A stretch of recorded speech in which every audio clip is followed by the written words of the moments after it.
हमें संरक्षित करिए, ऐसे नहीं चलता। अंग्रेजी में एक शब्द होता है फैटिग। क्या बीजेपी के प्रधान सेवक और उनके मंत्रियों को एक थकावट हो चुकी है? क्या वो थक चुके हैं? आपने नोटिस किया होगा, जैसा पहले आभा मंडल था प्रधान सेवक का 2014 और 19 में, अब वैसा बचा नहीं है। अब इन्हें विपक्ष कभी भी किसी भी मुद्दे पर घेर लेता है, जैसे कि राहुल गांधी ने पार्लियामेंट में घेरा था। अब वैसी बात नहीं रही है स्मृति ईरानी में या दूसरे लोगों में, जैसे वो वैसे प्रवक्ता हुआ करते थे और अपने विपक्षियों को जवाब दिया करते थे। जिस दिन से प्रधान सेवक ने शपथ ली है, उस दिन से कोई पुल गिर रहा है बिहार में, कहीं पे एयरपोर्ट की छत टपक रही है, कोई यूपीएससी स्कैम हो रहा है, नीट स्कैम हो रहा है, कुछ ना कुछ हो ही जा रहा है। लेकिन सरकार उस पर कोई भी जवाब नहीं दे पा रही है। हालांकि 10 साल से इन्होंने कभी भी प्रेस कॉन्फ्रेंस तो की ही नहीं है, जैसे पहले मनमोहन सिंह किया करते थे या उससे पहले किया करते थे। तो अब ये तीसरे टर्म में थक चुके हैं, सारे थके हुए लोग दिख रहे हैं। और हालांकि इन्हीं को बनाया जाना चाहिए मंत्री, क्योंकि टैलेंट का बहुत अभाव है बीजेपी में और आरएसएस में। अब और नए गृह मंत्री या फाइनेंस मिनिस्टर कहाँ से लेकर आए? और एक नेता को हमेशा डर रहता है कि अगर ये मेरे से बड़ा हो गया तो फिर मेरे ही पद को खा जाएगा, इसलिए और कोई ऑप्शन भी नहीं है। पहले आपने देवानंद को देखा होगा, ब्लैक एंड वाइट फिल्मों में बहुत बड़े स्टार थे, लोग मरते थे। फिर एक समय ऐसा आया कि वो हर बार फिल्में बनाते गए, लेकिन जनता उनसे पक गई और वो कहने लग गई कि अब तो फिल्में छोड़ दो। इसी तरह से कुछ प्रधान सेवक के साथ भी हुआ है और उनके मंत्रियों के साथ भी हुआ है। ये एक चुनौती है कि प्रधान सेवक को नया टैलेंट ढूंढना पड़ेगा मंत्री पदों में, और थोड़ा बहुत घूमना फिरना कम करना पड़ेगा, थोड़ा दिखना कम करना पड़ेगा, पॉलिसी मेकिंग पे फोकस करना पड़ेगा। अन्यथा अगला चुनाव बहुत ही मुश्किल हो सकता है। ये भी हो सकता है कि 180 सीट पे ही रह जाएं। इसलिए छुट्टी भी ज़रूरी है। अगर ये सच में 18-18 घंटे काम करते हैं तो बहुत मुश्किल होगा, कि वैसे भी 18 घंटे में कोई पॉलिसी मेकिंग तो हो नहीं रही है। नोटबंदी failure, GST failure, Agniveer failure, और कृषि कानून तो इन्होंने खुद ही वापस लिए हैं, ये कह के कि मेरी तपस्या में कोई कमी रह गई होगी।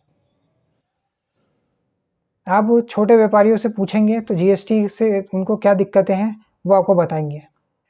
सोशल मीडिया पे और ये न्यूज़ चैनल पे गोदी मीडिया आपको कभी नहीं बताने वाली कि क्या क्या दिक्कतें एक आम कर्मचारी अधिकारी को आते हैं, क्या दिक्कतें आती हैं एक आईटी एम्प्लॉय को, और क्या दिक्कतें आती हैं एक छोटे व्यापारी को जो अपनी दुकान चलाता है। जो एक बड़ी पिक्चर दिखाई जा रही है सोशल मीडिया पे या मूवीज़ में, फिल्में बना के, या फिर न्यूज़ चैनल पे, असलियत में वो नहीं है। असलियत में पुल गिर रहे हैं, लोग टैक्स टेररिज्म से परेशान हैं, किसी ने तो आत्महत्या तक करी है व्यापारी ने, और अच्छा खासा बिजनेस था तब भी कर लिए। जो उसकी कॉफ़ी बहुत ज़्यादा चलती है उस उद्योगपति ने आत्महत्या करी थी। आप सर्च करके बताइए कमेंट सेक्शन में कि वो मैं किसकी बात कर रहा हूँ। तो सरकार को रियल मुद्दों पे फोकस करना पड़ेगा। सिर्फ घूमी का कब तक करेंगे? 10 साल से आप घूम ही रहे हैं, पॉलिसी मेकिंग कुछ है नहीं।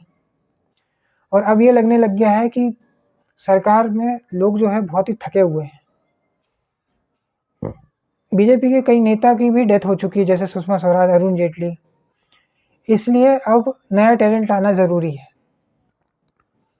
अन्यथा ये मुश्किल हो जाएगा और सरकार से जनता भी बोर हो जाएगी। अगली बार इनका चुनाव जीतना बहुत मुश्किल हो सकता है। वैसे भी अब ज़्यादा समय नहीं बचा है कि ये 3 स्टेट्स के चुनाव में, नवंबर में तो महाराष्ट्र, झारखंड और हरियाणा में चुनाव हो ही जाएंगे। अगर सही परिणाम नहीं आए तो इस पर ब्रांड मोदी को भी असर पड़ेगा। वैसे ही ब्रांड मोदी जो है वो गिरना चालू हो चुका है। 242 सीट जैसे ही आई है वैसे ही सब के सब थके हुए लग रहे हैं, निराश लग रहे हैं। इसलिए ज़रूरी है कि इस निराशा के भाव से बाहर निकलें, पॉलिसी मेकिंग में फोकस करें, अर्बन पुअर और अर्बन मिडिल क्लास के लिए कोई काम करें। और अगर नहीं हो पाया तो इनको इनके हिसाब से बहुत बड़ा वोटर इनसे छिटक जाएगा, क्योंकि गांव में अब इनका वोटर बचा नहीं है। जो रिस्क लेकर सिटीज़ में आता है उसके लिए अगर आप काम करोगे तो वो भी बिज़नेस उसका आगे बढ़ेगा और वो फिर आपको ही टैक्स भी देगा और कई लोगों को हायर भी करेगा। लेकिन आप गांव के जो गरीब लोगों के लिए कर रहे हो अच्छा है, लेकिन इतना ज़्यादा भी उस पर फोकस मत करिए, क्योंकि गांव में एक तो आपका वोटर भी नहीं है और दूसरा उसको सब कुछ वहीं मिल रहा है, राशन भी उसको मिल रहा है, घर भी मिल रहा है, टॉयलेट भी मिल रही है, तो वो क्यों कुछ मेहनत करेगा? वो तो बैठे बैठे उसको सब कुछ ही मिल रहा है। गांव के लोगों के लिए भी करिए, लेकिन उसकी समीक्षा भी की जानी चाहिए कि सब कुछ उधर ही ना मिले। कुछ शहर के मिडिल क्लास और गरीब लोगों के लिए भी करिए, क्योंकि रिस्क तो वही लोग लेते हैं, अपना शहर छोड़ के दूसरी जगह आते हैं, भारी रेंट देते हैं, ईएमआई भरते हैं, दिक्कतों का सामना करते हैं, ट्रैफिक से बचते हैं,